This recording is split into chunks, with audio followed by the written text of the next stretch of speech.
Nekanta ani sekin tana ko sira jele ba sesu wala tola kuma ke su kuno klidu don kiwaro mali jamana marabo ni Denmark jamana nyamo fe ka fuko ka fini tigo labo jamana kuno sabula koluma bo na wati kalama jamana don hakilla di akoka kuma kan kuno funu damnere la mali be garanda min kuno ne sigira andala sidaw jamana nyamo fe abuke so wi nga gela chamalla se ama soro ko sraka mudu mo magalu abna le ka hakilla la men kuno funu kuno anyina ko doka bo chamanja fanga wati kurala o memi talige san fulani kalotano woro o duk mo bala ka fo vision buye ka ton o nyam ko do kona jira ka fo ko o tebbe few abna blessite ka nyefulu la mef kuna fonu woro na fa do kan mo so kuna andre trawre de wana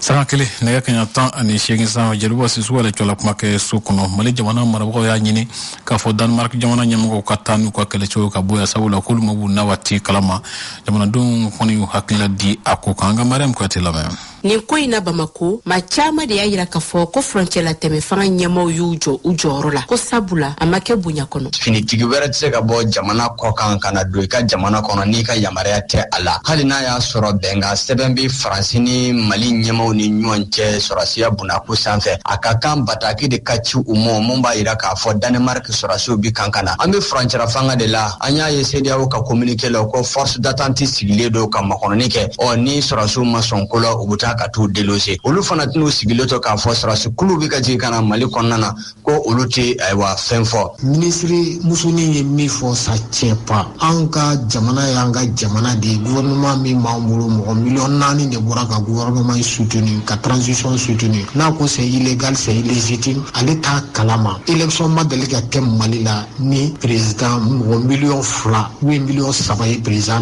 élu ashima million sabaso o million nani de boraka no soutenu nango anga jeka baraka anga terrorisme kele malila ubena union de be jeka akorsi sans kononto in kofe opération Barkhane serval kofe muna la nyinu maseka sawati anga trasera kura jumenta donc ni o question nyinama o ma poser avec ka jamana min kan o ka implication e fon fembe boloda a bebe ke échec hakila mali nyemoko ya nyini de umu gentin ka fo en data la non ayna anga si anga benkan kurawke anga trasera kurawta ni sonkero oma je pense que o beka here développement meseka e boloda chuka mina population yi parce que terrorisme keleli dofana e ka population bo geleala mado fene ka fola ko frontière la teme fanga nyamaw yeni tani dusuyi ko sabula mali ni Denmark ka je bila kote dibini mali be gela konnana o mali deme sira chama fe dunga fata fan fe demsonu la fasa ton chama be mballa o be ga munu deme ni mangami be Denmark ni jamana ni mali jamana che amani nanga autorité fe vraiment o ga jatemina o kana tani dusuyi ani o ga sin ko fe wolele ne kushikadi ni o fane nale srado fe wolela folone ka sababu ke ni mo na ni fe kele sra fe akera inyi sao akera inyi fane deme bray sao akanga ke la hala do komnala ne bado ka ci uci sirlando chogomina development koka bashi ware kunti nene ko ikato ini anga hakili falan ke burka nga seka nyogon famu amba uladoni akafo Denmark ka keleke che keme bonyonko ode tunana mali kono kana fara anga surasuka wala sa ka jiadi kele Ambargo korodo ka bukosebe anka soroka murubo maw magalu soroko do ma bay ale mi franco la me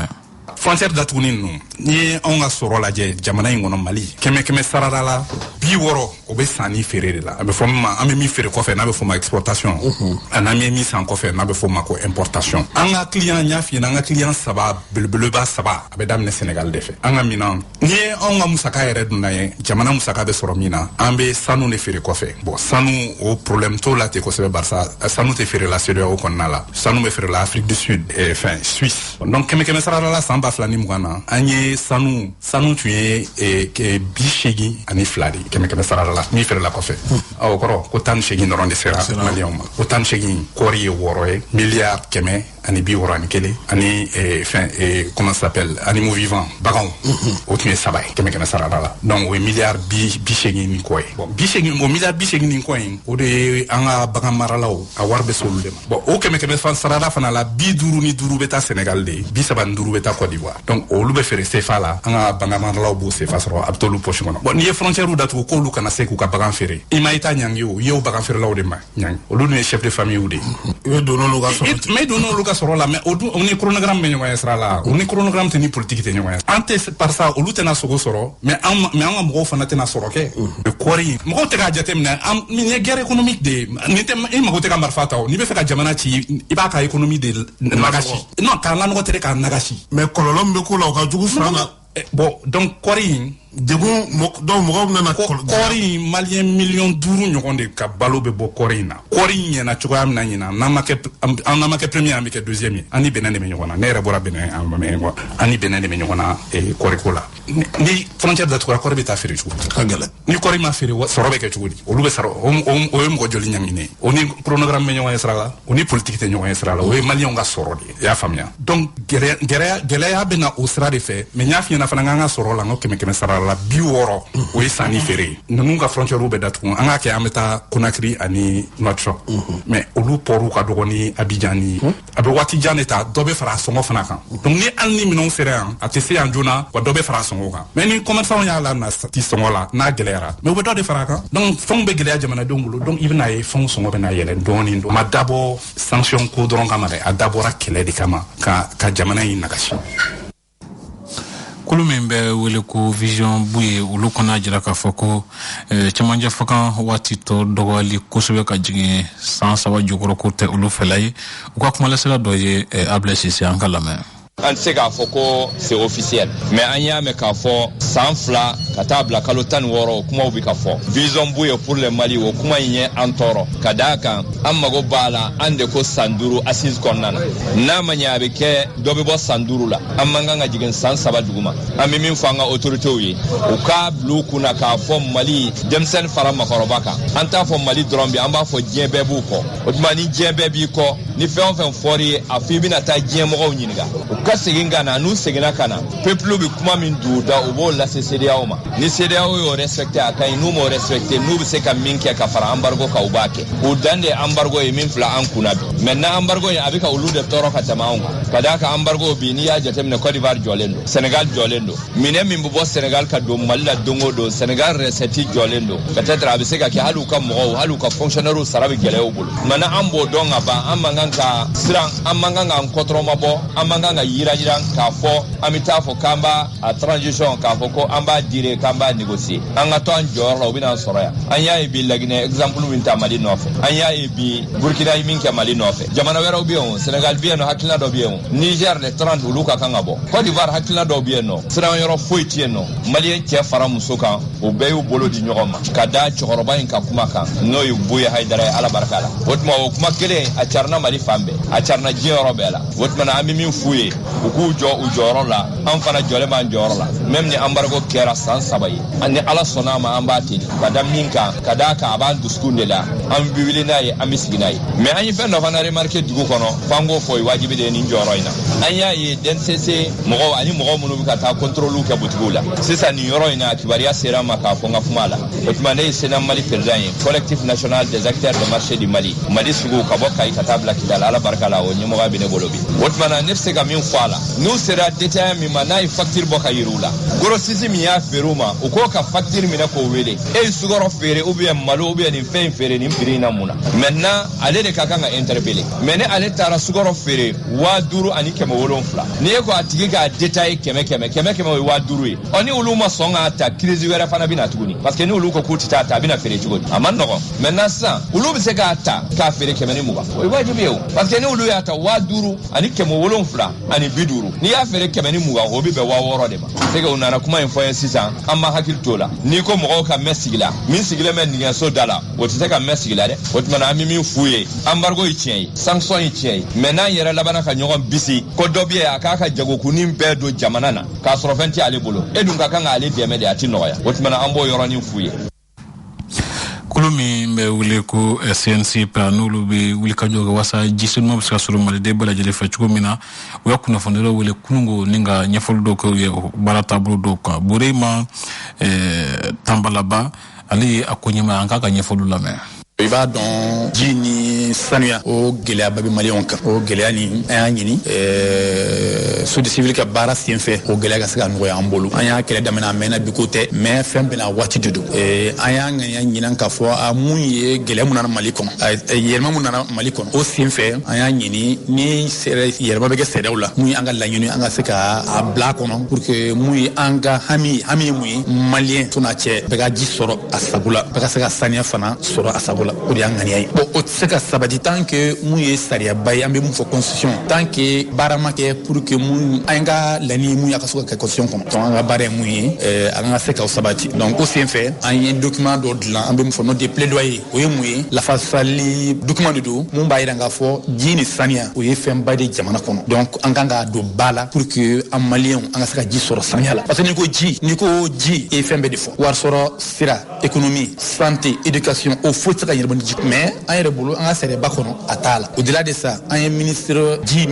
a ka baarakɛlaw an y'u rencontre ka ɲini u fɛ c'est vrai que baaraw bɛ ka kɛ pour que au moins mɔgɔw ka se ka lafiya mais hali sisan kan ka dɔ kɛ an y'u rencontre mun ye an hamina ko an y'a f'u ye mun bɛ document kɔnɔ mais mun yɛrɛ ye laban ye mun ye koloman yɛrɛ ye o ye mun fɔ ministre de la refondation de l'État ani des réserves des institutions an y'u rencontre ka document yira a la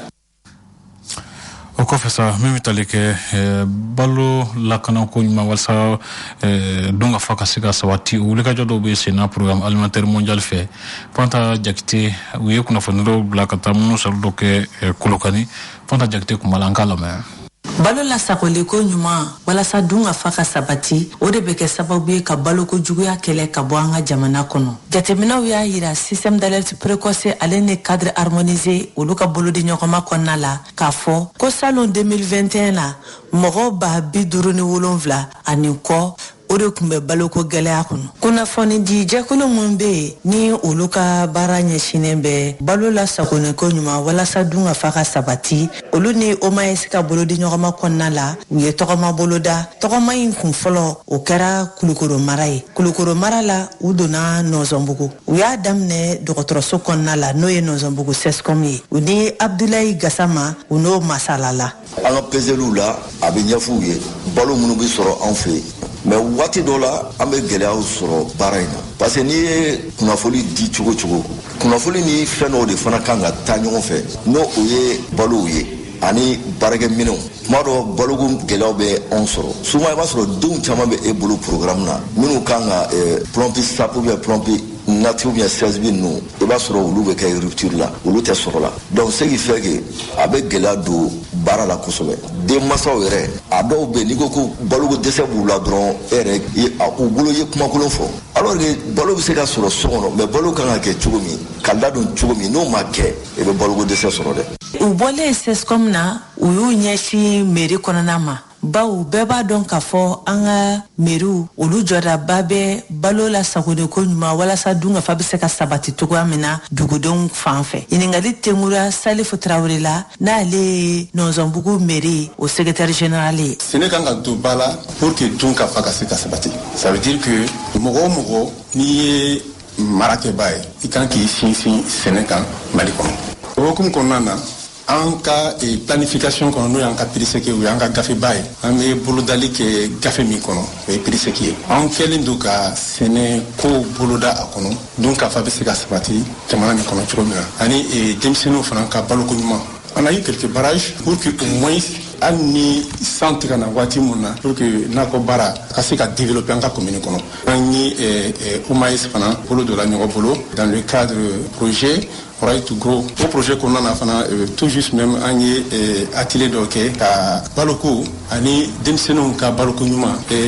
saniya ani bɛnsɛnya ani jiko Nɔzɔnbugu kɔfɛ journaliste ninnu y'u ɲɛsin wolodo ma u donnen wolodo dugu kɔnɔ u sera wolodo CESCOM na ka Madame Jara Cécile Jara ka ɲininkali tɛnkun o la walasa u bɛ se k'a dɔn wolodo yɛrɛ denmisɛnninw ka baloko juguya bɛ cogo di ani muso kɔnɔmaw Madame Jara Cécile Jara n'ale ye CESCOM ɲɛmɔgɔ ye ale ye ɲininkali ninnu jaabi an ka jɛko lamɛn a bɛ se ka kɛ sévrage précoce fana ye o ye cause fɔlɔ ye ani ka kɔnɔ ta joona o bɛ se ka kɛ cause filanan ye bon sɔrɔ fana ka dɔgɔ anw fɛ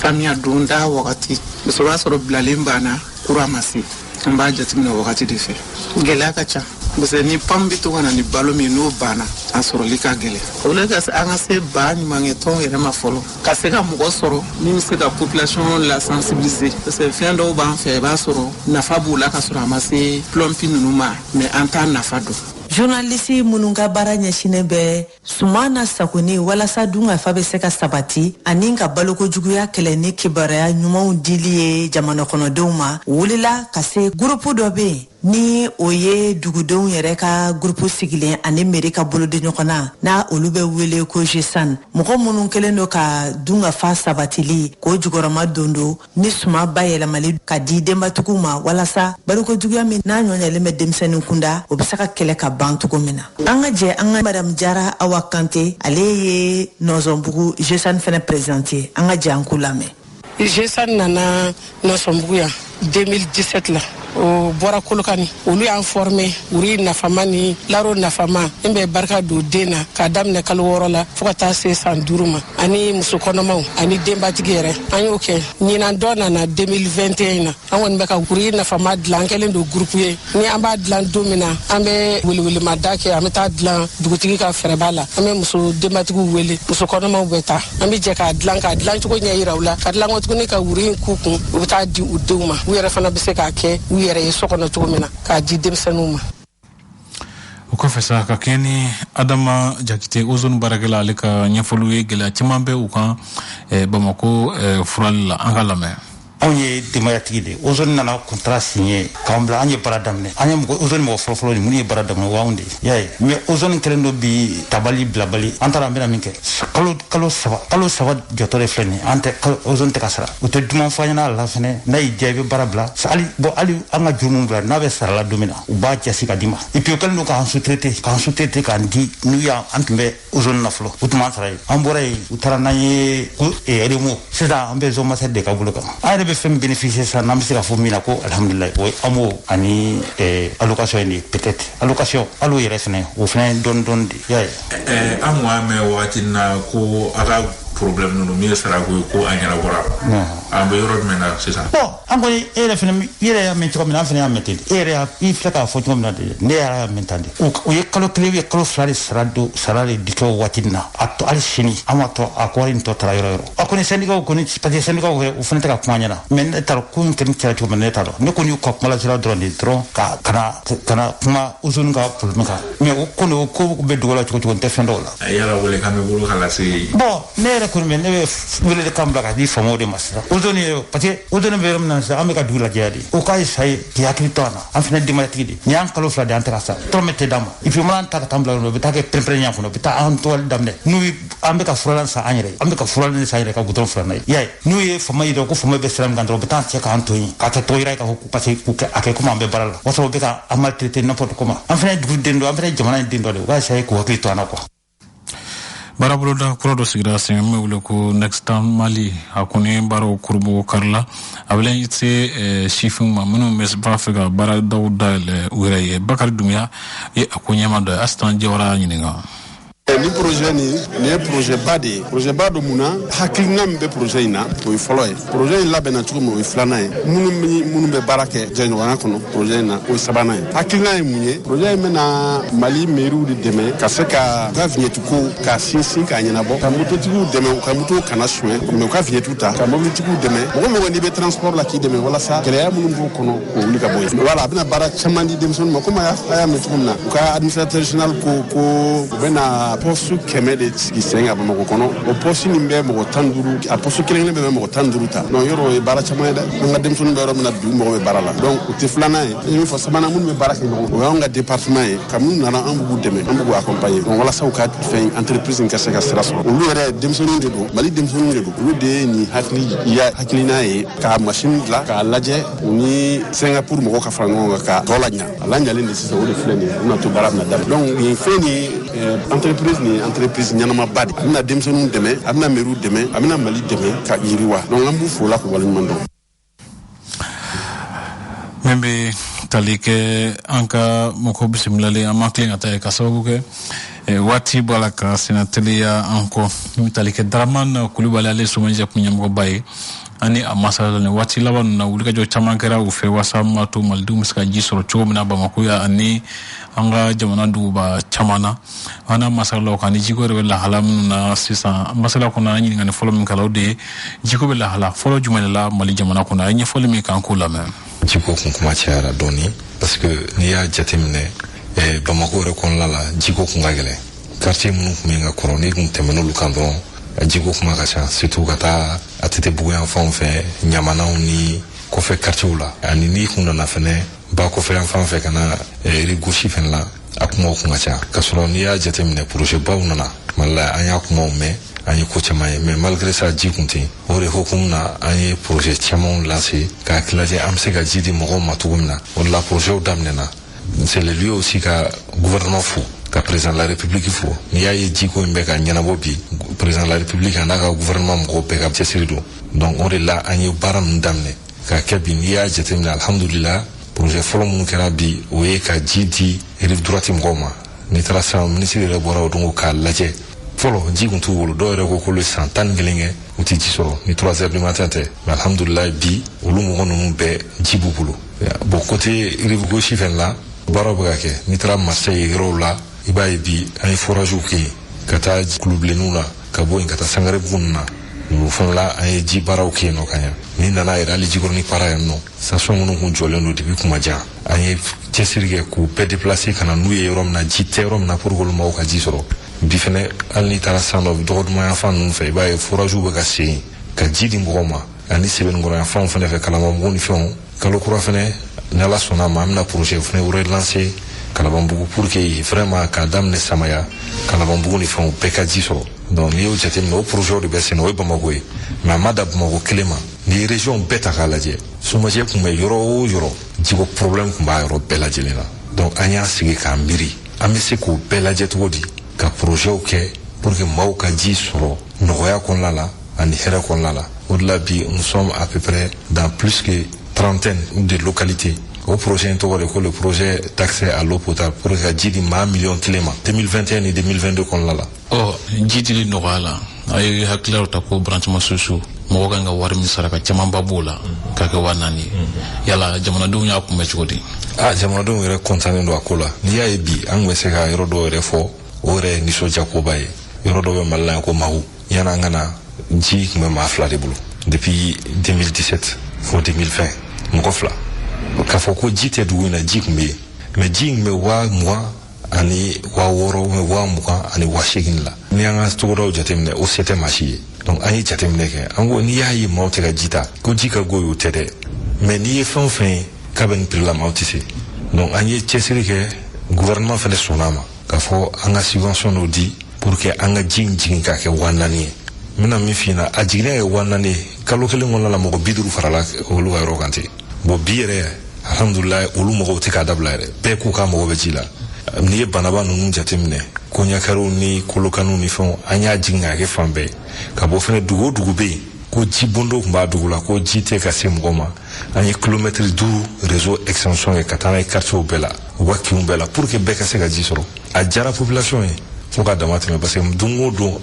olu de bɛ kɛ aw ɲinɛna an kɔ dɛ a y'a lajɛ ka dɔ fara an ta kan n'i ye banabaw jateminɛ bi fɔlɔ client bɛrɛ tun tɛ yen depuis an ye projet in daminɛ papiyew bɛ kana to bɛɛ mago bɛ ji la an ka jamana yɔrɔ dɔw bɛ yen nɔ lakanabaliya bɛ yɔrɔ minnu na kosɛbɛ hali k'a sɔrɔ a bɛ ka nɔgɔya sisan aw sera ka wulikajɔ kɛ yɔrɔ ninnu i n'a fɔ jamana kɔrɔfila ni camancɛ ninnu an ye wulikajɔ kɛ fan bɛɛ parce que n'i y'a ye bi gɛlɛya bɛ jamana kɔnɔna la a fɛnɛ bɛ dépend de services dɔw bɛ qu'on appelle les services sociaux de base ni olu fɛnɛ tɛ yɔrɔ minnu na o fɛnɛ bɛ se ka na lakanabaliya ye jiko b'o la kuranko b'o la kɛnɛya b'o la ekɔliko b'o la kalanko b'o la donc an ko Mali ye Mali kelen de ye Mali 2 tɛ yen dɛ gɛlɛya bɛ Mali fan bɛɛ an ye ji baarakɛlaw de ye an bɛ se fan bɛɛ n'i y'a jateminɛ k'a daminɛ Gurumara Rousse an ye forage kɛ yen ka ban ji bɛ yen sisan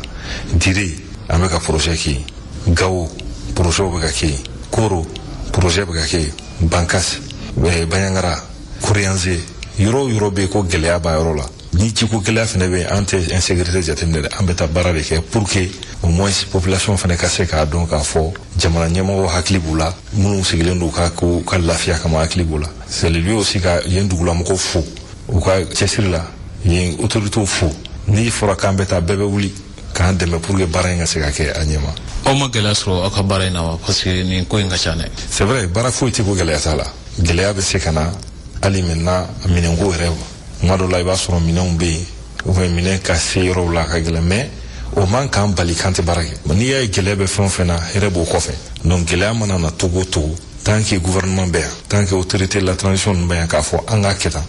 an b'u kɔ wa fana an b'a kɛ ten fana. taalen ɲɛfɛ de ko kura wɛrɛw b'a bolo walasa malidenw ka lafiya halisa jiko la wa. an ye ne wele ko plan d'urgence kɔni n'i ye kunun ne ye plan d'urgence mɛn